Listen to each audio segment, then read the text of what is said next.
We use the internet for our work practically every day. In discussions with students and colleges, when working with educational resources, when looking for news, and discussing plans for the next academic year. Once the pandemic took hold, practically all educational processes moved online, and the ability to use different digital resources became one of the most important skills in the modern world.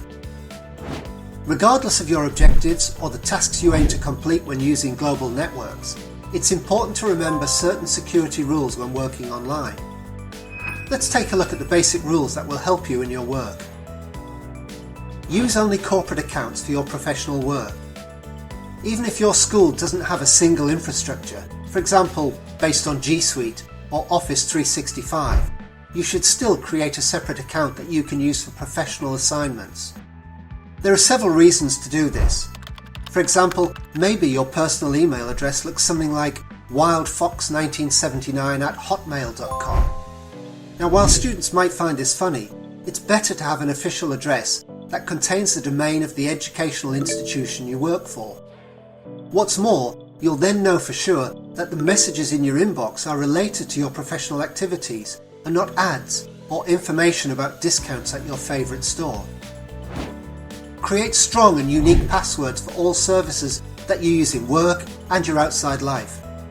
Each password should be no less than 12 characters and contain uppercase and lowercase letters, numbers, and special symbols such as @ or semicolon.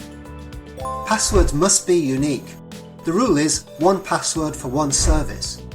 If you don't adhere to this rule and attackers obtain access to one of your accounts, they can then gain access to the rest. While remembering different passwords can be hard, special programs called password managers, such as Kaspersky Password Manager, provide an effective solution to this problem.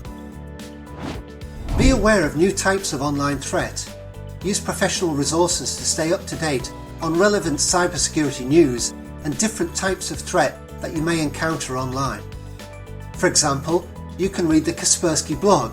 That's kaspersky.com/blog. Materials like this will help you both in your work and in your daily life. Keep your operating system, apps on smartphones and tablets, as well as antivirus programs up to date. Do not neglect updates because, in addition to new functions and features, developers typically improve security when they release new software versions. Protect your personal data and the data of your students, especially if you act as administrator for a group on social media or a group chat. These are not places to discuss questions connected with personal information, such as students' home addresses, religious beliefs, or medical records. Teachers are given special access to data of their students, data that has no place in the public domain. In addition to these rules, pay attention to information that you might find about yourself on social media. When communicating with your students, make sure that photographs you don't want them to see are not publicly available. In some countries, any informal communication between school teachers and their students is discouraged. So carefully consider your institution's policy before engaging with students online.